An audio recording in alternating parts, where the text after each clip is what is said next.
The blind leading the blind. No man can ordain you to do the work of God. You're either sent to do it, or you're simply going to have some little man-made religion and call it God-given. As you're told in the book of Romans, how can someone preach unless he's sent? And who sends him? The risen Christ sends him.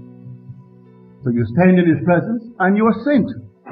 And when you speak, then you speak with the authority of experience. You're not rationalizing. You're not in any way speculating what ought to be. But all these leaders of different groups, religious groups, they're telling God what he ought to do. Always what he ought to do, not what God has planned to do. So they tell you that he's going to make you suffer, and they will not preach the God of love.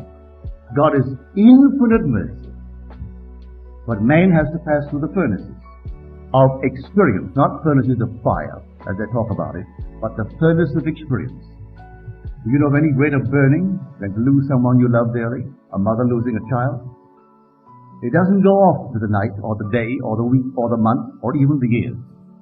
That's burning. A separation between two who love each other. Isn't that burning? When you can't sleep, you're all carried away. That's burning. That's a fire. That's hell. So you're in hell right now. All day long, the loss of a business, the loss of face. A man has a business and he's so proud of it. He joins the best clubs and he looks down on everyone who can't get into that club. Then comes a blow and he loses the business. And he can't afford to remain in the club. And he has to beg now for credit, and he has no credit. Goes to the grocer, where he was so proud before, and the grocer considers whether he'll give him credit or not. Now, isn't that hell? So all these are the hells, the furnaces through which man passes right here on earth.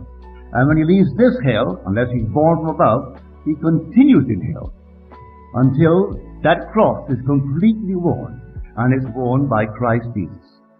Because Christ Jesus is I am, that's his name, and he's wearing this cross.